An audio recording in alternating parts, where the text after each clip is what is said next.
이제 정말 비극은 끝난 걸까요? 아버지 이상철의 희생으로 얻은 새 생명, 그리고 은호와 함께 이룬 눈부시게 평화로운 일상. 하지만 아들 상우의 가슴 소리를 듣던 지혁에게 배달된 한 통의 익명 편지가 모든 것을 송두리째 뒤흔듭니다. 내 가슴 속 심장은 누군가의 탐욕이 설계한 피의 대가였다. 단순한 사고인 줄 알았던 3년 전 그날의 빗길, 그 뒤에 숨겨진 추악한 제3의 세력과 아버지를 죽음으로 몰아넣은 진짜 배우. 아버지가 남긴 심장의 박동이 이제는 분노로 바뀌어 요동치기 시작합니다. 죽음보다 잔혹한 진실의 문이 열리는 지금, 지혁의 두 번째 복수가 시작됩니다. 이지혁은 오늘도 아침 햇살이 비치는 창가에 앉아 잠든 아들 상우의 얼굴을 가만히 내려다보고 있었는데요. 아버지가 자신의 생명을 내어주고 살린 아들 이지혁, 그리고 그 이지혁이 다시 이 세상에 내놓은 새로운 생명 상우를 보며 이지혁은 매일 아침 기적을 경험하는 기분으로 하루를 시작하곤 했었더라고요. 이지혁의 가슴 속에서는 3년 전 이식받은 아버지 이상철의 심장이 여전히 힘차게 그리고 묵직하게 박동하고 있었습니다. 지은호는 주방에서 아침 식사를 준비하며 이지혁과 상우의 평화로운 모습을 흐뭇하게 바라보고 있었는데요. 지은호에게도 이 평화는 수많은 피와 눈물을 흘린 뒤에야 겨우 얻어낸 소중한 보물과도 같았습니다. 지은호는 이지혁에게 다가가 어깨를 감싸 안으며 선배, 상우가 정말 아버님을 많이 닮았죠? 라고 나직하게 속삭였는데요. 이지혁은 지은호의 손을 꽉 잡으며 가끔은 아버지가 상우의 눈을 빌려 나를 보고 계신 것 같아라고 대답하며 행복한 미소를 지어 보였더라고요. 하지만 이들의 완벽한 평화는 현관문 아래로 조용히 밀려 들어온 한 통의 봉투 때문에 산산조각이 나고 말았습니다.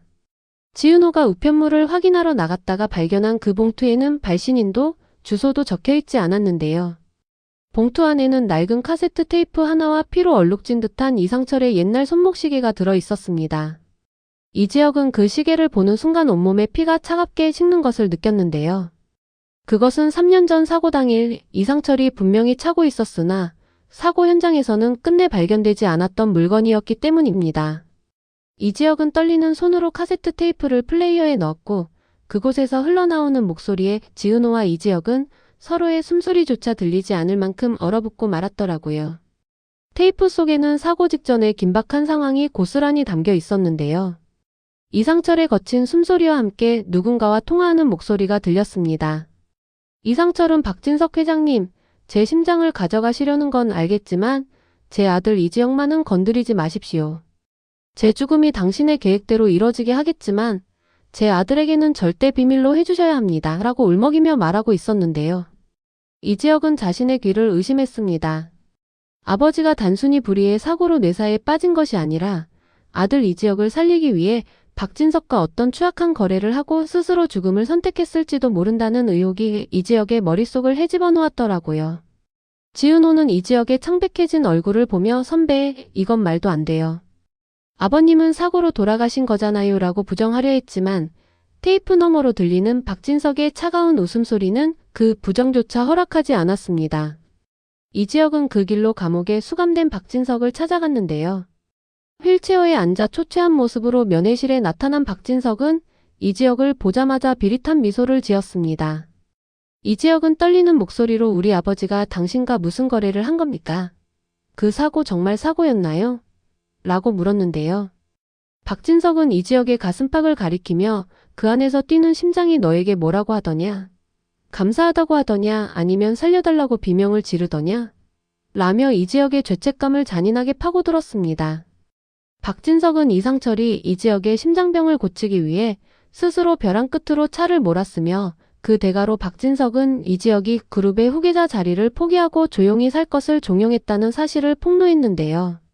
이지혁은 자신이 누리는 이 평화로운 일상이 사실은 아버지의 자살이라는 끔찍한 토대 위에 세워진 가짜였다는 사실의 구역질을 느꼈더라고요.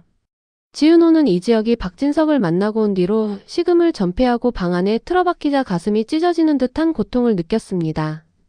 지은호는 이지혁의 방문 앞에서 선배, 아버님이 원하신 건 선배가 이렇게 괴로워하는 게 아니에요. 아버님은 선배가 상우를 안아주고 저와 함께 웃으며 사는 걸 보고 싶어서 그런 선택을 하신 거예요 라고 호소했는데요.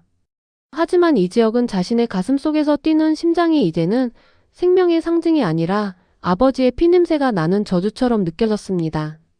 이지혁은 지은호에게 은호야, 나는 이제 이 심장의 소리를 들을 때마다 아버지가 죽어가는 그 순간이 떠올라. 내가 이 심장을 가질 자격이 있는 놈일까? 라며 자책하며 울부짖었는데요.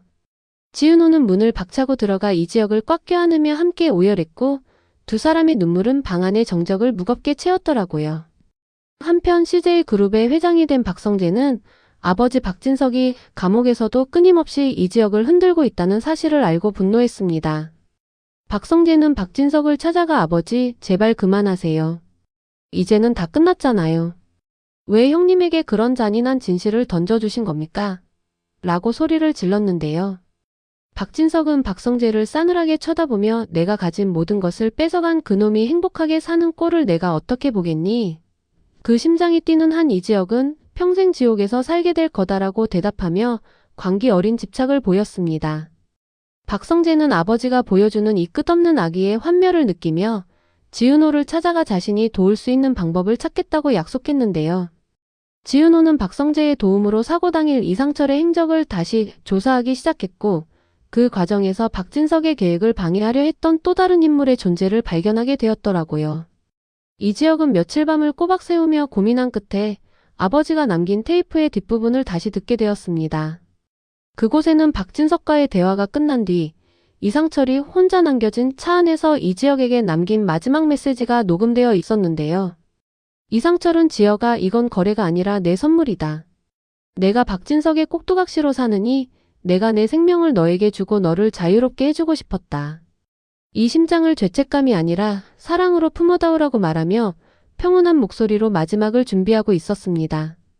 이지혁은 아버지의 진심이 담긴 그 목소리를 듣고서야 비로소 얼어붙었던 심장이 녹아내리는 것을 느꼈는데요. 이지혁은 자신의 아버지가 자신을 단순히 살린 것이 아니라 해방시킨 것이라는 사실을 깨닫고 다시 한번 눈물을 쏟았더라고요.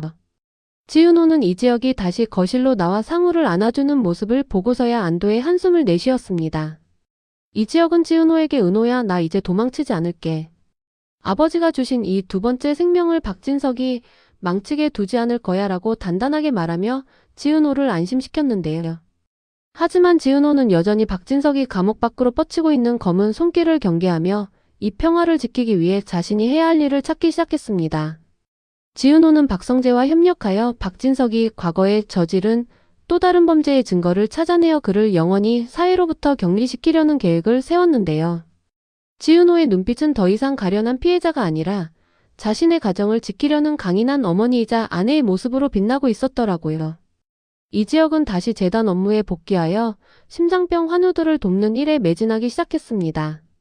이지혁은 자신이 받은 은혜를 세상에 돌려주는 것만이 아버지의 희생에 보답하는 길이라고 생각했는데요.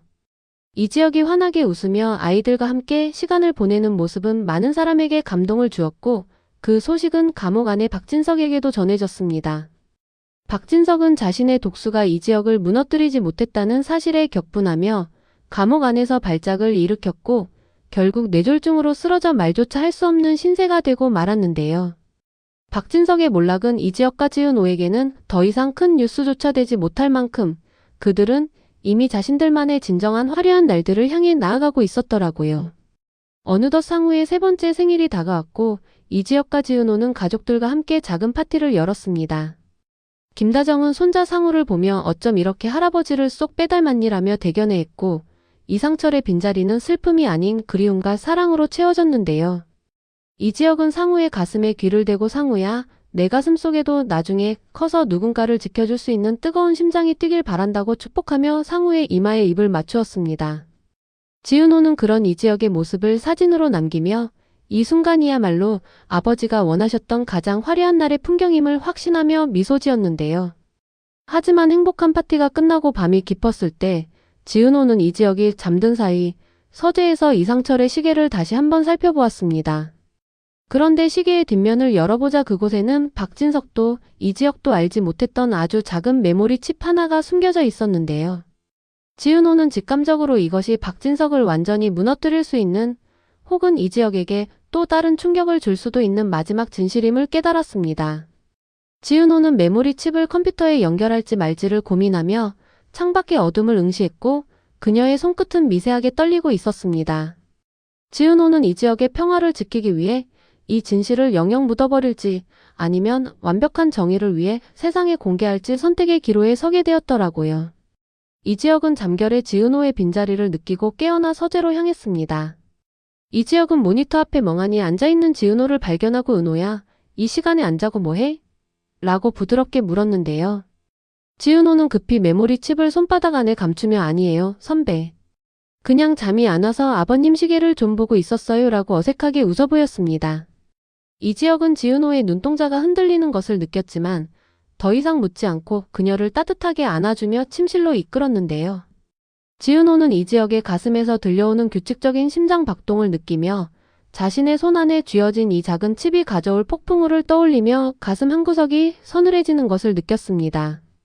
다음날 아침 이 지역은 재단으로 출근하기 전 지은호에게 은호야, 우리 이번 주말에 아버지 계신 수목원에 다녀올까? 라고 제안했습니다. 이 지역은 이제 아버지의 죽음을 완전히 받아들이고 감사의 인사를 전하고 싶어 했는데요. 지은호는 밝게 웃으며 그러자고 대답했지만 그녀의 가방 안에는 어젯밤 발견한 메모리 칩이 들어 있었습니다. 지은호는 이 지역이 재단으로 떠난 뒤 박성재에게 전화를 걸어 은밀한 만남을 요청했는데요. 지은호는 이 지역 모르게 이 사건을 매듭짓기로 결심했고 그 결심은 지은호를 다시 한번 거대한 운명의 소용돌이 속으로 밀어넣게 되었습니다. 지은호는 약속 장소로 향하는 차 안에서 메모리 칩에 담긴 내용을 확인했습니다. 그곳에는 이상철의 사고 직전 영상뿐만 아니라 박진석이 이 지역의 심장 이식을 위해 다른 공여 후보자들을 어떻게 조작하고 제거하려 했는지에 대한 구체적인 증거들이 담겨 있었는데요. 지은호는 박진석이라는 인물이 상상 이상으로 잔인한 괴물이었다는 사실에 몸서리쳤고 이 사실이 알려질 경우 이 지역이 받게 될 사회적 지탄과 정신적 충격을 걱정하지 않을 수 없었습니다. 하지만 지은호는 더 이상 진실을 외면하는 것이 정답이 아님을 알고 있었고 박성재와 함께 이 폭탄을 어떻게 터뜨릴지 논의하기 위해 차 속도를 높였더라고요. 이 지역은 재단에서 업무를 보던 중 자신의 가슴에 갑작스러운 통증을 느끼고 멈칫했습니다. 평소보다 훨씬 빠르고 불규칙하게 뛰는 심장은 마치 이 지역에게 무언가 위험한 일이 벌어지고 있음을 알리는 경고등 같았는데요. 이 지역은 지은호에게 전화를 걸었지만 지은호는 전화를 받지 않았습니다. 이 지역은 불길한 예감에 휩싸여 지은호의 위치를 추적하기 시작했고 그녀가 박성재를 만나러 갔다는 사실을 알고 의문에 빠졌는데요. 이 지역은 지은호가 자신에게 무언가 숨기고 있다는 사실을 직감하며 아버지가 남긴 그 심장의 박동을 따라 지은호가 있는 곳으로 급히 차를 몰았습니다. 이 지역에 도착했을 때 지은호와 박성재는 박진석의 마지막 수하들에게 포위되어 위기에 처해 있었습니다. 박진석은 비록 병상에 누워 있었지만 그의 명령을 따르는 그림자 같은 존재들은 여전히 그 메모리 칩을 되찾기 위해 움직이고 있었던 것인데요. 이 지역은 차에서 내려 지은호를 가로막으며 은호야, 내 뒤로 숨어. 라고 소리쳤습니다. 이 지역의 가슴속 심장은 이제 공포가 아닌 사랑하는 여자를 지키기 위한 용기로 거세게 요동치기 시작했는데요. 지은호는 피를 흘리며 자신을 보호하는 이 지역을 보며 오열했고 이 지역은 자신의 가슴을 움켜쥐면서도 끝까지 적들에게 맞서며 아버지 이상철이 주신 두 번째 생명의 무게를 온몸으로 증명하고 있었습니다. 결국 박성재가 미리 연락해둔 경찰들이 들이닥치며 상황은 일단락되었지만 이 지역은 과도한 스트레스와 신체적 무리로 인해 현장에서 정신을 잃고 쓰러졌습니다. 지은호는 이 지역을 붙잡고 선배, 안 돼. 제발 눈 좀 떠봐요. 라며 절규했고 이 지역의 가슴속 심장은 아주 미세하고 희미한 박동만을 남긴 채 잦아들고 있었는데요. 병원으로 이송되는 구급차 안에서 지은호는 이 지역의 손을 꽉 잡고 선배, 제가 잘못했어요. 진실보다 선배의 평화가 더 소중했는데 라며 자책했습니다. 하지만 그 순간 이 지역의 손가락이 미세하게 움직였고 이 지역은 아주 낮은 목소리로 은호야. 괜찮아. 아버지가 지켜주실 거야. 라고 속삭이며 지은호를 안심시키려 애썼더라고요. 이 지역은 응급수술을 받은 뒤 중환자실에서 의식을 회복했습니다. 다행히 심장 자체에는 큰 무리가 없었으나 당분간 절대 안정이 필요하다는 진단을 받았는데요. 지은호는 이 지역의 곁을 한시도 떠나지 않고 간호하며 자신이 발견한 메모리 칩의 내용을 이 지역에게 모두 털어놓았습니다. 이 지역은 모든 진실을 들은 뒤 한참 동안 침묵을 지키다가 지은호의 손을 잡으며 은호야, 고마워.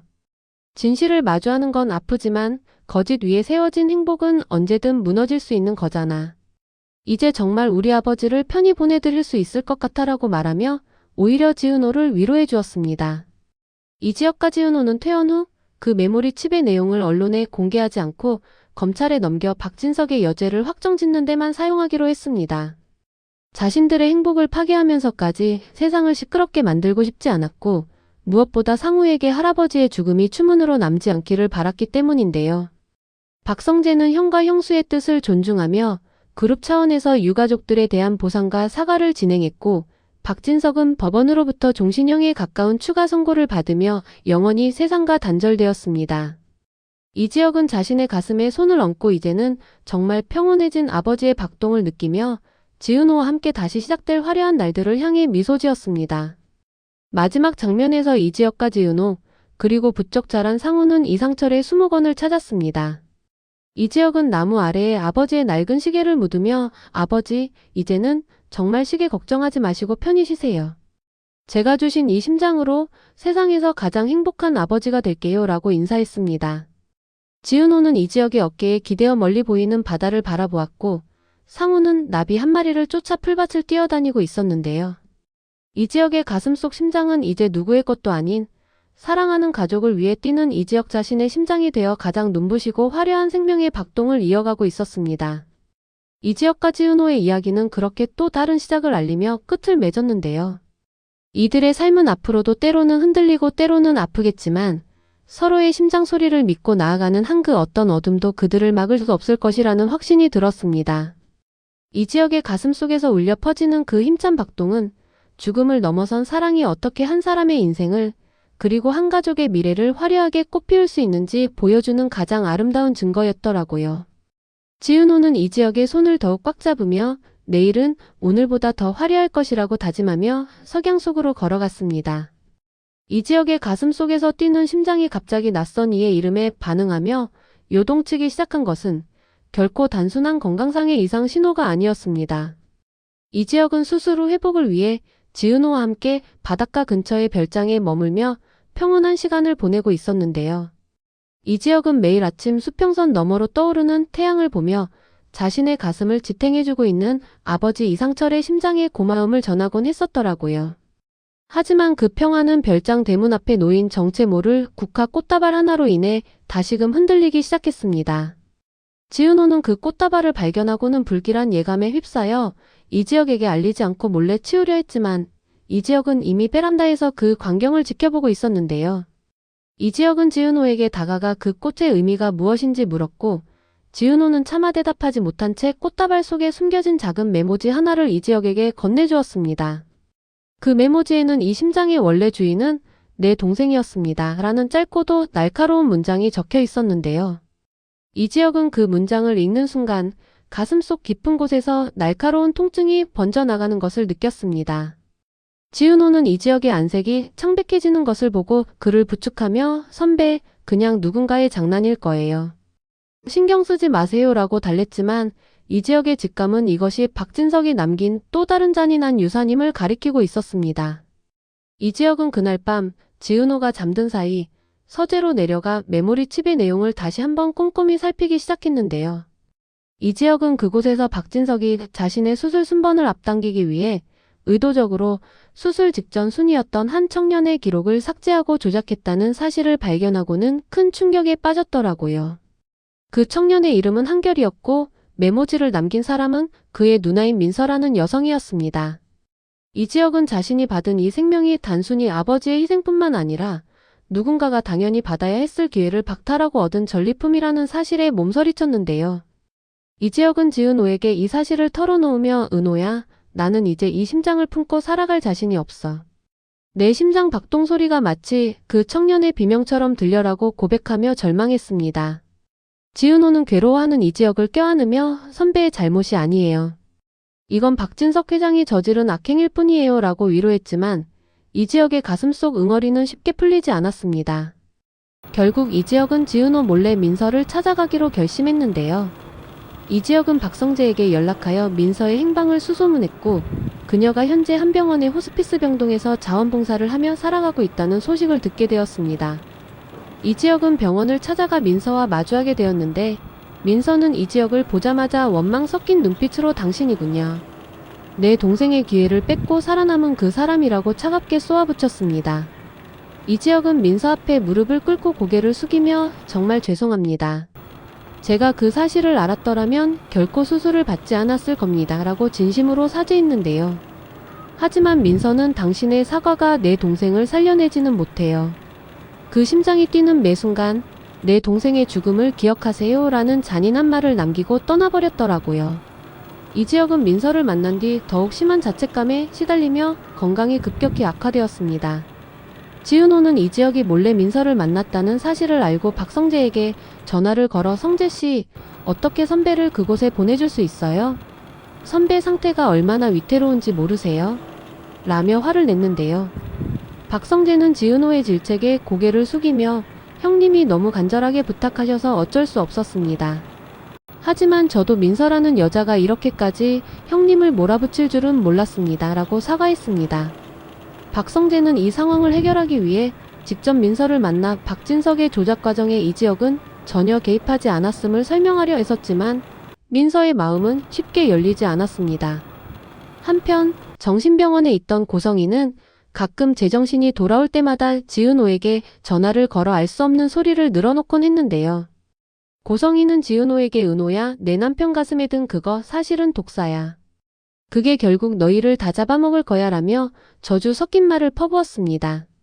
지은호는 고성희의 전화를 차단하려 했지만 고성희가 던진 말들이 자꾸만 머릿속을 맴돌아 괴로워했는데요. 지은호는 이지혁을 지키기 위해 민서를 다시 찾아가기로 결심했고 이번에는 분노가 아닌 진심 어린 호소로 그녀의 마음을 돌리려 했습니다. 지은호는 민서에게 당신의 동생을 잃은 슬픔을 감히 제가 다 안다고 말할 수는 없어요. 하지만 제 남편도 평생 그 심장을 지키며 속죄하며 살 사람이에요. 제발 한 번만 자비를 베풀어 주세요 라고 눈물로 부탁했습니다.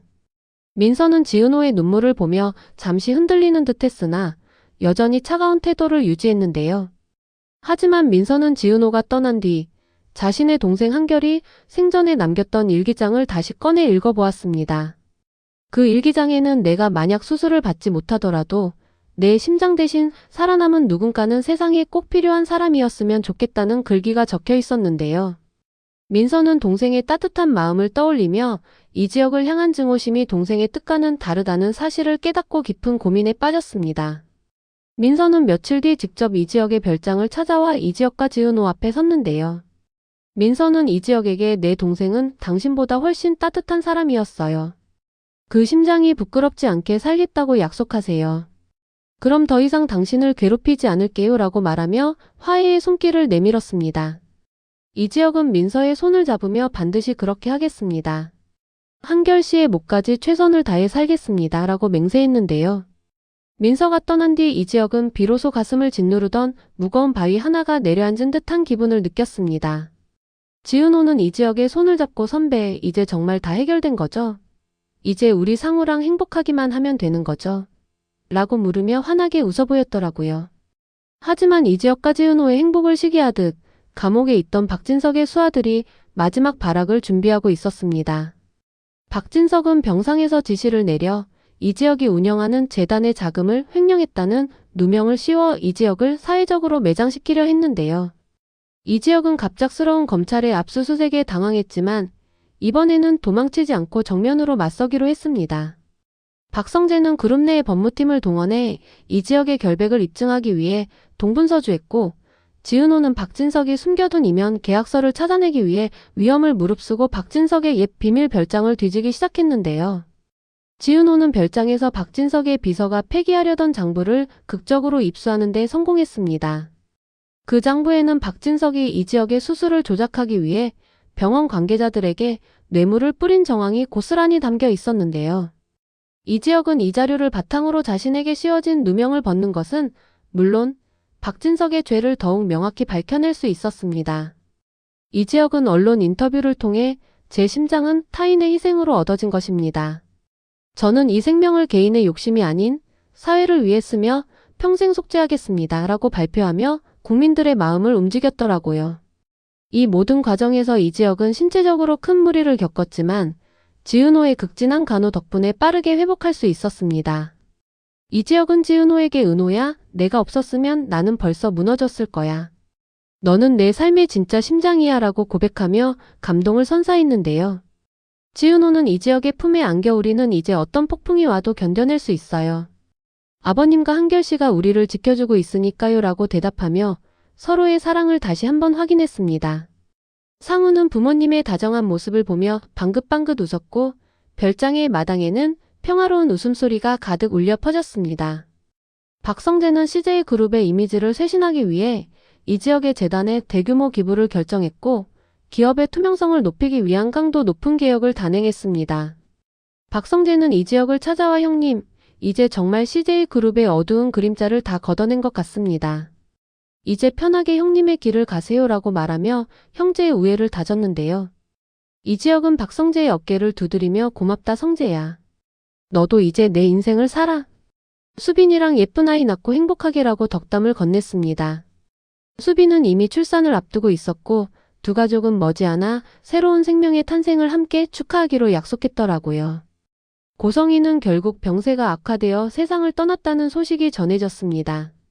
지은호는 고성이의 마지막 가는 길을 지키며 복잡한 심경에 휩싸였는데요. 지은호는 엄마 고성이의 영정 사진 앞에서 엄마, 다음 세상에서는 부디 욕심부리지 말고 평범하게 사랑하며 살아요. 나는 이제 엄마를 용서할게요 라고 나직이 읊조리며 눈물을 흘렸습니다. 이지혁은 지은호의 곁을 묵묵히 지켜주며 그녀의 슬픔을 나누어 가졌고 고성이의 죽음으로 인해 지은호를 괴롭히던 마지막 과거의 굴레도 비로소 사라지게 되었습니다. 시간이 흘러 이지혁과 지은호는 한결의 묘소를 찾아가 꽃을 놓아주었습니다.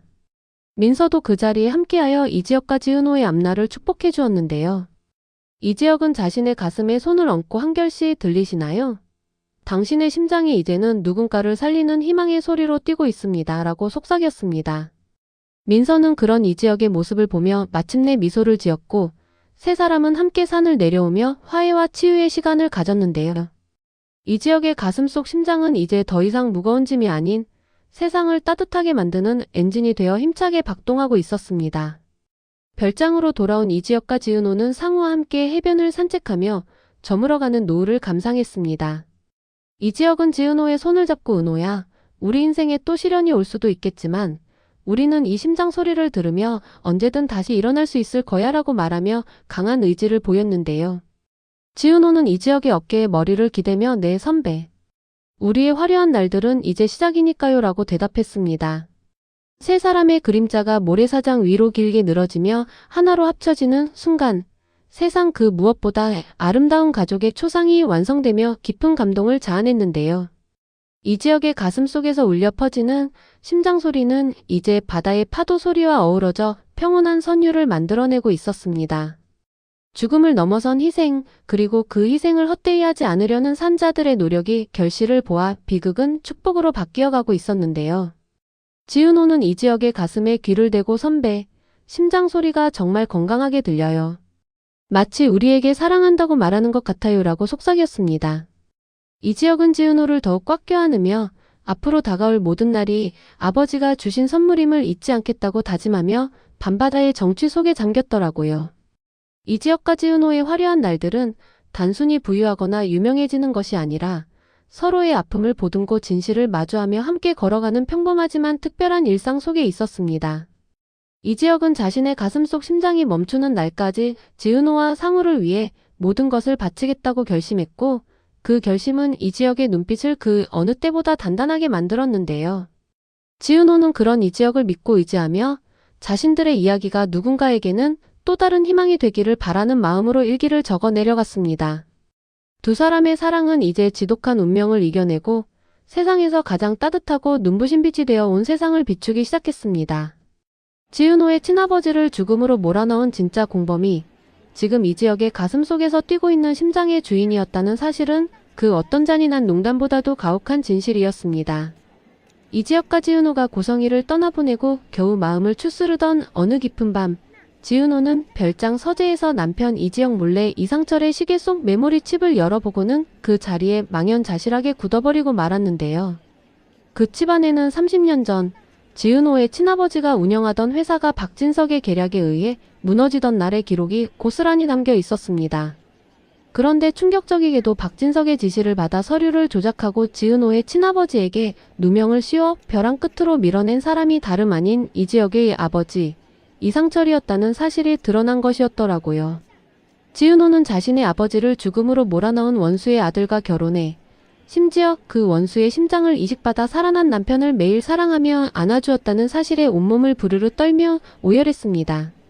지은호는 모니터 속에서 젊은 시절의 이상철이 박진석 앞에서 고개를 숙이며 시키는 대로 다 하겠습니다. 제발 제 아들 지혁이만 살려주십시오라고 말하는 영상을 보며 심장이 갈기갈기 찢어지는 고통을 느꼈는데요.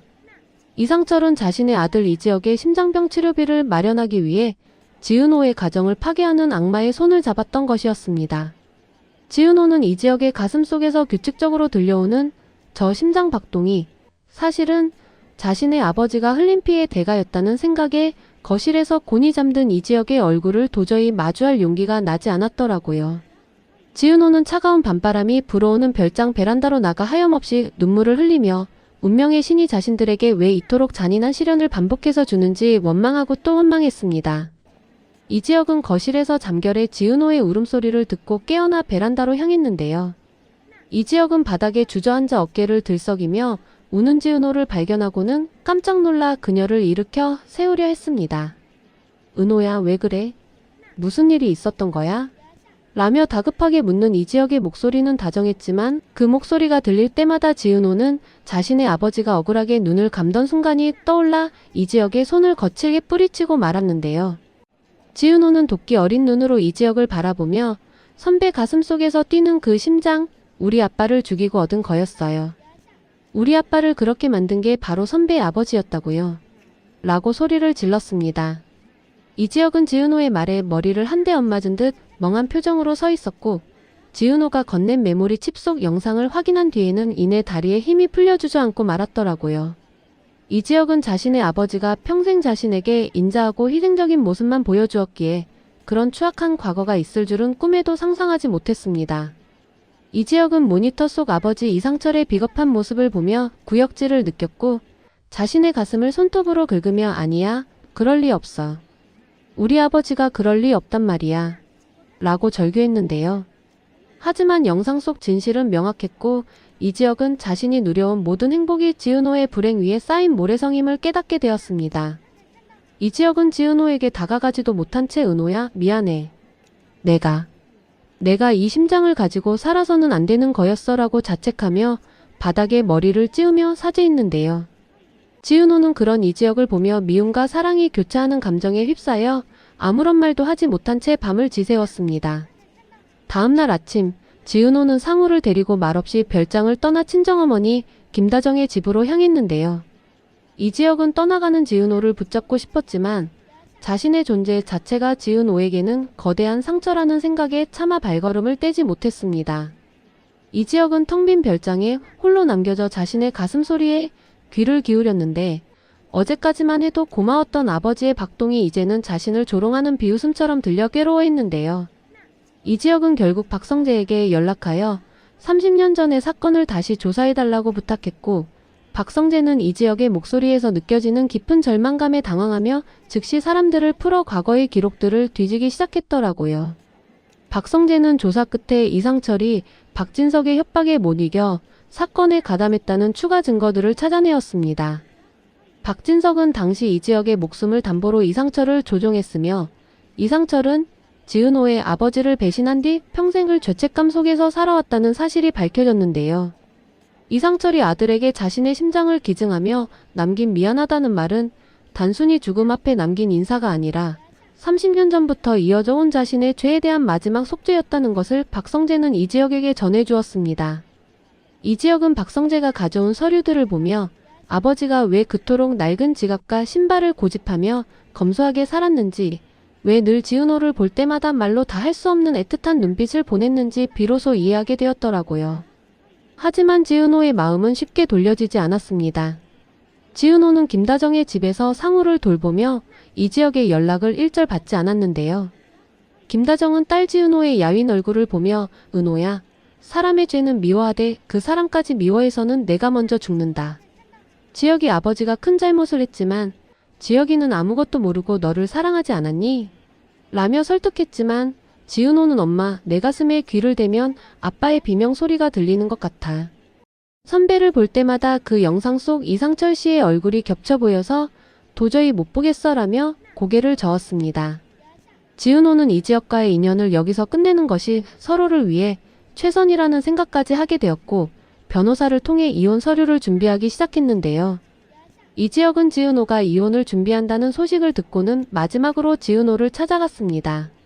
이지혁은 김다정의 집 앞 골목에서 밤새도록 지은호가 나오기를 기다렸고 아침 일찍 상우를 데리고 외출하려던 지은호와 마주치게 되었는데요. 이지혁은 수척해진 모습으로 지은호 앞에 서서 은호야, 내가 내 아버지를 대신할 수는 없겠지만 내 남은 평생은 내 아버지와 너를 위해 속죄하며 살게. 제발 나를 버려도 좋으니 이 심장이 멈추는 날까지만 내 옆에서 너를 지키게 해줘라고 애원했습니다. 지은호는 차갑게 이지혁을 지나치려 했지만 갑자기 상우가 이지혁의 품으로 달려가 아빠 왜 이제 왔어? 상우가 기다렸는데 라며 해맑게 웃는 바람에 멈춰 서고 말았는데요. 상우의 천진난만한 웃음은 이지혁과 지은호 사이에 놓인 거대한 증오의 벽에 작은 균열을 내기 시작했습니다. 이지혁은 상우를 꽉 껴안으며 눈물을 흘렸고 지은호는 그런 부자의 모습을 보며 자신의 아버지가 생전에 아이들을 무척이나 좋아했던 다정한 분이셨음을 떠올렸는데요. 지은호는 만약 우리 아빠가 살아계셨다면 이 죄 없는 아이의 아버지를 뺏는 일을 찬성하셨을까? 라는 생각에 가슴 한구석이 아려왔습니다. 지은호는 이지혁의 눈을 빤히 바라보며 선배, 내가 선배를 다시 사랑할 수 있을지 모르겠어요. 하지만 상우를 위해서 그리고 우리 아빠가 하늘에서 우리를 지켜보고 계실 거라는 생각에 한 번만, 딱 한 번만 노력해볼게요 라고 말하며 이혼 서류를 찢어버렸더라고요. 이지혁은 지은호의 용서에 무릎을 꿇고 지은호의 손등에 입을 맞추며 오열했습니다. 두 사람은 다시 별장으로 돌아왔지만 예전처럼 곧바로 예전의 행복을 되찾을 수는 없었는데요. 이지혁은 매일 새벽 지은호의 아버지 산소를 찾아가 잡초를 뽑고 술을 올리며 용서를 구했고 지은호는 그런 이지혁의 뒷모습을 보며 조금씩 마음의 빗장을 열어갔습니다. 박성재 또한 지은호 아버지의 명예 회복을 위해 당시 조작된 서류들을 무효화하고 대대적인 사과 성명을 발표하는 등 적극적으로 나섰는데요. 박진석은 감옥 안에서 이 모든 과정을 전해 듣고는 자신의 마지막 패배를 인정하며 비참하게 울부짖었다는 소문이 돌았더라고요. 어느덧 지은호 아버지의 기일이 다가왔고 이지혁과 지은호는 처음으로 함께 제사를 지냈습니다. 이지혁은 제상 앞에서 장인어른, 제 아버지의 죄를 제가 평생 갚으며 살겠습니다. 은호와 상우는 제가 목숨을 바쳐 지키겠습니다. 라고 굳게 맹세했는데요. 지은호는 제사 음식을 정리하며 이지혁의 가슴에 가만히 귀를 대보았습니다. 그곳에서는 여전히 힘차게 심장이 뛰고 있었는데 신기하게도 이제는 그 박동 소리가 더 이상 원망의 소리가 아니라 사라져서 고맙다, 행복해라라고 말하는 아버지의 따뜻한 위로처럼 느껴졌습니다. 지은호는 이지혁의 허리를 꽉 껴안으며 선배, 이제 정말 아버지를 보내드려요. 우리 아빠도 선배 아버님도 이제는 편안해지셨을 거예요 라고 나직이 속삭였는데요. 두 사람은 제사를 마친 뒤 밤바다를 거닐며 앞으로의 삶에 대해 이야기했습니다. 이지혁은 재단 이름을 상철재단에서 지은호 아버지의 이름을 딴 한진우-이 상철 화합재단으로 바꾸고 과거 자신들의 부친들처럼 권력에 휘둘려 상처받은 피해자들을 돕는 사업을 시작하기로 했는데요. 지은호 또한 자신의 상처를 치유했던 경험을 바탕으로 피해자 가족들의 심리치료를 돕는 전문가로 활동하며 이지혁과 뜻을 함께하기로 했습니다. 이들의 사랑은 이제 단순한 남녀 간의 애정을 넘어 과거의 악연을 끊어내고 새로운 화해의 역사를 쓰는 거대한 흐름이 되어가고 있었더라고요. 박성재는 CJ그룹의 회장직을 수행하면서도 수시로 이지혁과 지은호를 찾아와 조언을 구했습니다. 수비는 건강한 아들을 출산하여 두 가족을 더욱 끈끈하게 묶어주었고 명절마다 모이는 이들의 모습은 세상 그 어떤 가족보다 화목해 보였습니다. 김다정 또한 지은호와 이지혁이 화해한 모습에 안도하며 남편 이상철이 하늘에서 이제야 웃고 있을 것이라며 눈시울을 붉혔는데요. 이지혁의 가슴속 심장은 이제 두 아버지의 영혼이 깃든 평화의 상징이 되어 이지혁이 지치고 힘들 때마다 가장 강력한 힘이 되어주며 그를 지탱해주고 있었습니다. 시간이 더 흘러 상우가 초등학교에 입학하던 날, 이지혁은 상우의 가슴에 손을 얹고 말했습니다. 상우야, 내 안에는 할아버지들의 사랑과 희생이 담겨 있단다. 항상 진실하게 살고 남을 돕는 사람이 되어야 한다. 상우는 이지혁의 말을 알아듣는 듯 고개를 끄덕이며 환하게 웃었고, 지은호는 그런 두 남자의 모습을 바라보며 세상에서 가장 화려한 미소를 지어 보였습니다. 이지혁과 지은호는 서로의 손을 잡고 학교 운동장을 가로질러 걸어갔으며 그들의 발걸음은 더 이상 과거의 무게에 눌리지 않고 내일이라는 눈부신 희망을 향해 가볍게 나아가고 있었는데요. 이지혁의 가슴 속에서 울려 퍼지는 심장 소리는 이제 온 세상을 정화하는 아름다운 종소리가 되어 널리 퍼져나갔습니다. 비극적인 과거는 사라지지 않겠지만 그 과거를 덮고도 남을 만큼 거대한 사랑과 용서가 있었기에 이들의 날들은 그 어느 때보다 화려하고 찬란할 수 있었는데요. 지은호는 석양을 바라보며 우리의 화려한 날들은 돈이나 권력이 아니라 서로를 용서하고 다시 사랑할 수 있게 된 바로 지금입니다. 라고 일기에 적으며 드라마의 대미를 장식했습니다. 이지혁은 지은호를 따뜻하게 안아주었고 두 사람의 그림자가 하나로 합쳐지는 풍경 위로 잔잔한 파도 소리가 축복처럼 밀려오며 시청자들의 가슴 속에 깊은 여운을 남겼습니다. 결국 이지혁의 가슴 속 심장은 죽음을 이겨낸 생명의 증거이자 증오를 녹여낸 용서의 증거였습니다. 이지혁과 지은호는 그 심장 소리가 멈추는 그날까지 서로를 향한 변치 않는 사랑을 약속했으며 그 약속은 밤하늘의 별처럼 영원히 빛날 것이라는 확신을 주었는데요. 박진석의 탐욕이 남긴 상처는 아물었고 이상철의 희생이 남긴 사랑은 꽃을 피웠으며 지은호의 용서가 남긴 평화는 열매를 맺었습니다. 이들의 이야기는 우리에게 진정한 화려한 날들이란 무엇인가에 대한 답을 남긴 채 가장 완벽하고 아름다운 해피엔딩으로 마무리되었더라고요. 이지혁의 심장이 멈추기 시작했다는 사실보다 더 끔찍했던 것은 그가 죽어야만 비로소 완성되도록 설계된 박진석의 마지막 유언장이 세상에 공개된 것이었습니다. 이지혁과 지은호가 과거의 모든 악연을 씻어내고 평화로운 일상을 되찾았다고 믿었던 그해 가을, 이지혁의 건강에 예상치 못한 적신호가 켜졌는데요. 이지혁은 아들 상우와 마당에서 공놀이를 하던 중 갑작스러운 호흡 곤란을 느끼며 쓰러졌고 병원으로 긴급 이송된 결과 이식받은 심장의 원인을 알 수 없는 거부 반응이 일어나고 있다는 진단을 받게 되었더라고요. 지은호는 병실 복도에서 의사의 말을 듣고는 하늘이 무너져 내리는 듯한 절망감을 느꼈습니다. 이제야 겨우 행복해지려는데 아버지가 남겨주신 그 심장이 이지혁을 거부하고 있다는 사실은 지은호에게 너무나도 잔인한 형벌처럼 느껴졌는데요. 하지만 이지혁의 투병보다 더 그들을 괴롭힌 것은 박진석이 죽기 직전 변호사를 통해 남긴 한 통의 유언장이었습니다. 그 유언장에는 박진석이 생전에 이지혁의 아버지 이상철과 맺었던 또 다른 비밀 조항이 담겨 있었는데요. 박진석은 이상철의 심장을 이지혁에게 주는 조건으로 만약 이지혁이 박진석의 가문과 기업에 해가 되는 행동을 하거나 박진석의 죄를 세상에 알릴 경우 이지혁이 소유한 모든 재산과 재단은 박진석이 지정한 비밀 신탁기금으로 환수된다는 독소 조항을 넣어두었던 것이었습니다. 박진석은 감옥 안에서 이지혁과 지은호가 자신의 죄를 폭로할 것을 미리 예상하고 그들이 행복해질수록 경제적 파멸을 맞이하게끔 덫을 놓았던 것인데요. 박성재는 이 유언장을 확인하고는 아버지는 죽어서까지 형님과 은호 씨를 괴롭히려는 괴물이었군요라며 분노를 금치 못했더라고요. 이지혁은 병상에서 산소호흡기에 의지한 채 이 소식을 전해 들었습니다. 이지혁은 자신의 생명이 얼마 남지 않았을지도 모른다는 공포보다 자신 때문에 지은호와 상우가 빈털터리가 되어 길거리로 나앉게 될지도 모른다는 걱정에 가슴을 쥐어뜯었는데요. 이지혁은 지은호의 손을 잡으며 은호야, 내가 다 포기할게. 재단도 재산도 다 박진석의 뜻대로 돌려주고 너랑 상우만은 안전하게 해줄게라고 말하며 눈물을 흘렸습니다. 하지만 지은호는 이지혁의 눈을 똑바로 응시하며 고개를 저었는데요. 지은호는 선배, 아버님이 선배에게 심장을 주신 건 돈을 지키라고 하신 게 아니에요. 진실을 지키고 우리 사랑을 지키라고 주신 거예요. 나는 박진석의 돈 따위는 하나도 필요 없어요라고 단호하게 말하며 이지혁의 마음을 다잡아 주었더라고요. 지은호는 이지혁의 투병과 박진석의 유언장 공세를 동시에 해결하기 위해 박성재와 손을 잡고 최후의 반격을 준비했습니다. 지은호는 박진석이 유언장에 명시한 신탁기금이 사실은 과거 지은호의 친아버지로부터 빼앗은 자금으로 조성되었다는 증거를 찾아내기 시작했는데요. 지은호는 별장의 지하실에 숨겨져 있던 친아버지의 낡은 일기장과 박성재가 제공한 그룹 내부 기밀 서류들을 대조하며 박진석의 유언 자체가 불법적인 자산을 근거로 하고 있기에 법적 효력이 없음을 입증하기 위해 밤낮 없이 매달렸습니다. 이 과정에서 지은호는 극심한 피로로 쓰러지기도 했지만 병실에서 사경을 헤매는 이지혁을 생각하며 매번 다시 일어났었더라고요. 한편 이지혁의 거부 반응은 갈수록 심해져 결국 응급수술이 필요한 상황에 이르렀습니다.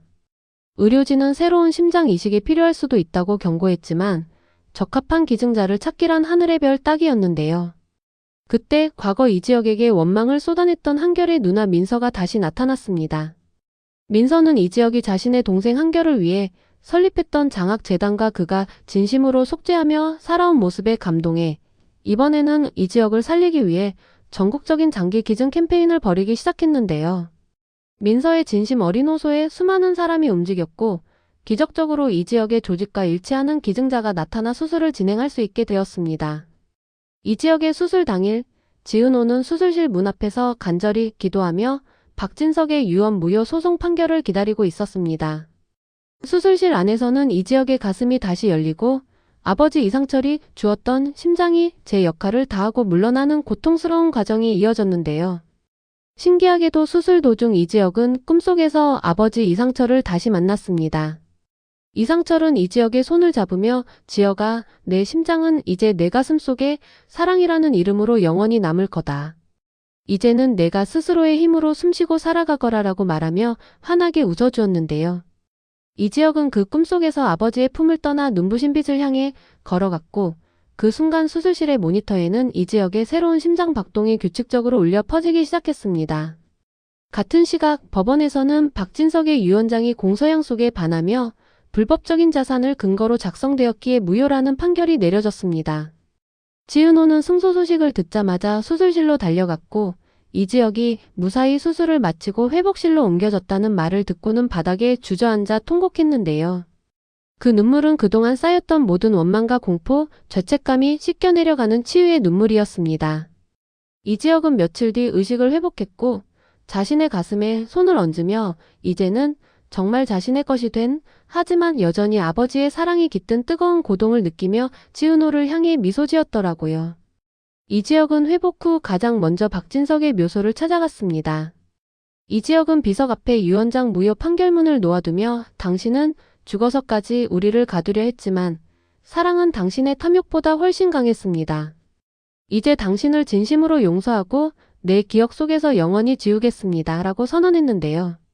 이지혁은 그곳에 모든 증오를 묻어두고 돌아섰고 그의 발걸음은 그 어느 때보다 가볍고 당당했습니다. 지은호는 그런 이지혁의 손을 꼭 잡으며 이제 정말 우리들의 화려한 날들이 시작되는 거네요 라고 속삭였고 두 사람은 서로를 바라보며 세상에서 가장 눈부신 입맞춤을 나누었습니다. 몇 달 뒤 이지혁과 지은호는 상철 마이너스 한진호 평화재단의 완공식을 거창하게 열었습니다. 이 재단은 단순한 장기 기증 홍보를 넘어 기업의 횡포로 피해를 본 이들을 돕고 경제적으로 소외된 환자들을 지원하는 거점이 되었는데요. 박성재는 CJ그룹의 명칭을 바꾸고 완전히 새로운 기업으로 탈바꿈시키며 재단의 가장 든든한 후원자가 되었습니다. 수비는 유모차를 끌고 나타나 지은호와 포옹하며 언니, 정말 고생 많았어요. 이제는 우리 아이들이 살아갈 세상은 조금 더 따뜻해지겠죠? 라며 웃어 보였고 상우는 아빠 이지혁의 손을 잡고 재단 마당에 심긴 커다란 나무 주위를 뛰어다녔는데요. 이지혁은 재단 연설에서 자신의 가슴을 가리키며 이렇게 말했습니다. 제 가슴 속에는 두 분의 아버지가 살고 계십니다. 한 분은 제게 생명을 주셨고 한 분은 제 아내에게 올바른 정의를 가르쳐 주셨습니다. 저는 이 심장이 멈추는 날까지 그분들의 뜻을 이어가겠습니다. 청중들의 뜨거운 박수 소리가 쏟아지는 가운데 지은호는 이지혁의 곁에 서서 하늘을 올려다보았습니다.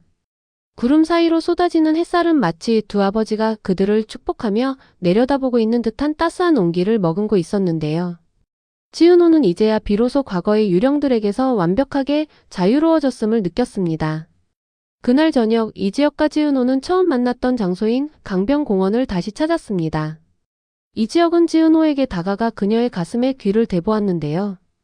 이지혁은 은호야, 내 심장 소리가 들려. 나를 사랑한다고 말하는 것 같아라며 장난스럽게 웃었고, 지은호는 이지혁의 가슴에 손을 얹으며 선배 심장 소리도 들려요. 이제는 정말 선배만의 소리로 아주 힘차게 뛰고 있네요 라고 대답했습니다.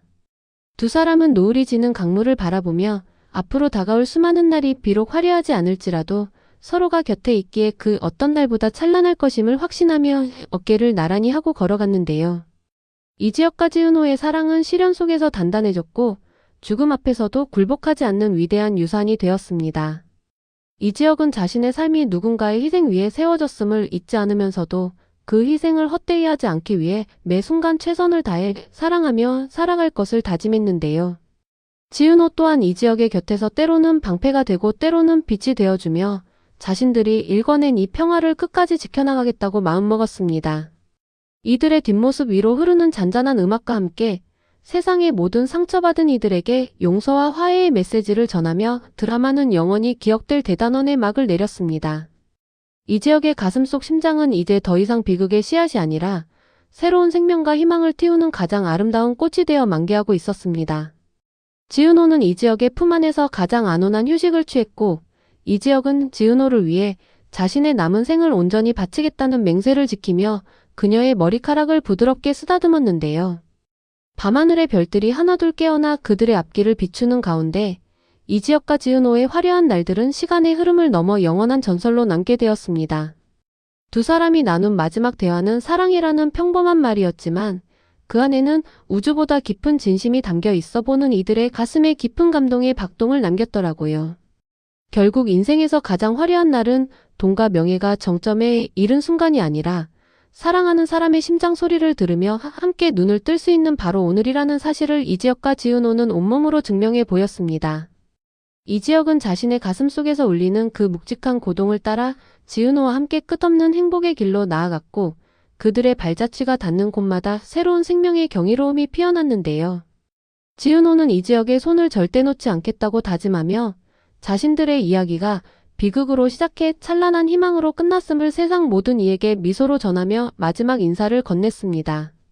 이렇게 이지혁과 지은호의 화려한 날들은 마침표가 아닌 새로운 시작을 의미하는 쉼표가 되어 시청자들의 마음속에 영원히 머물게 되었습니다. 이지혁의 가슴속 심장은 이제 지은호를 향한 무한한 사랑의 엔진이 되어 영원히 멈추지 않을 것이며 지은호는 그 사랑의 빛 아래서 가장 눈부신 삶의 주인공으로 살아갈 것임을 믿어 의심치 않습니다. 두 사람의 아름다운 동행은 밤바다의 달빛처럼 고요하면서도 강렬하게 세상을 비추며 진정한 사랑의 승리가 무엇인지 보여주는 가장 완벽한 마무리를 선사하며 대장정의 끝을 맺었더라고요.